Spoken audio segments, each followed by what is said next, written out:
Don't forget to subscribe and leave a comment on this video saying I subscribed. Let's get into it.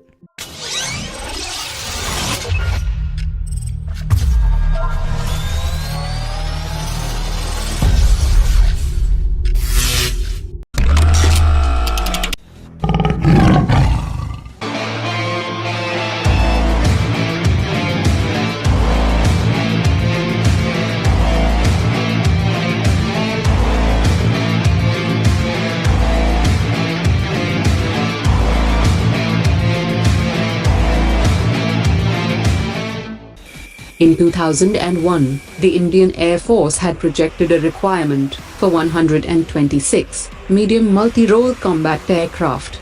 By 2014, negotiations in the Rafale deal had reached a stage with no signs of a possible breakthrough. India wanted complete and unrestricted access to the latest technologies. Reportedly, Dassault Aviation was ready to part with limited technology for license manufacture only, and not the design technology. As the Indian Air Force was pressing hard for new fighters, the only option left with the Indian government was to abort the decade-old proposal and issue a new request for proposal for the aircraft, which would take another 10 years. Therefore, the government went for 36 Rafale aircraft to boost the diminishing strength of the Indian Air Force.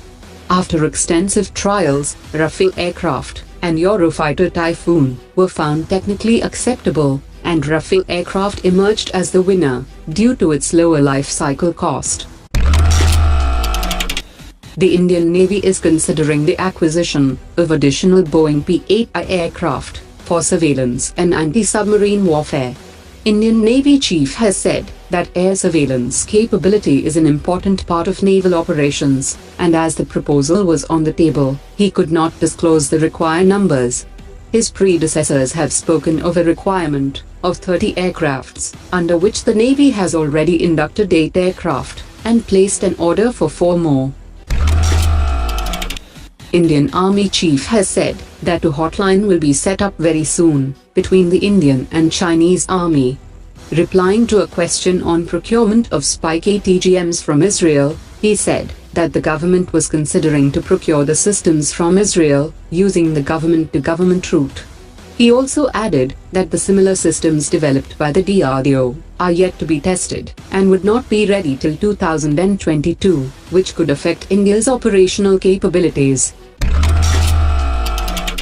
Strict commitment to use indigenized content in construction has delayed the production of the anti-submarine warfare corvettes built by the Garden Reach shipbuilders.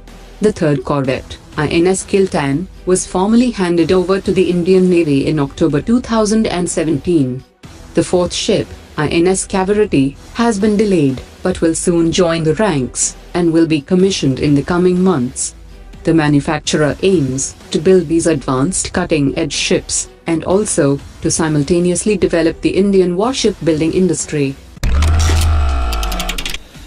Boeing has unveiled a cargo air vehicle prototype with vertical takeoff and landing that it plans to use for testing and to evolve the future technology.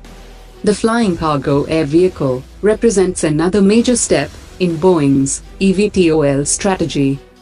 It is designed to transport a payload of up to 500 pounds and will aid in future cargo and logistic applications.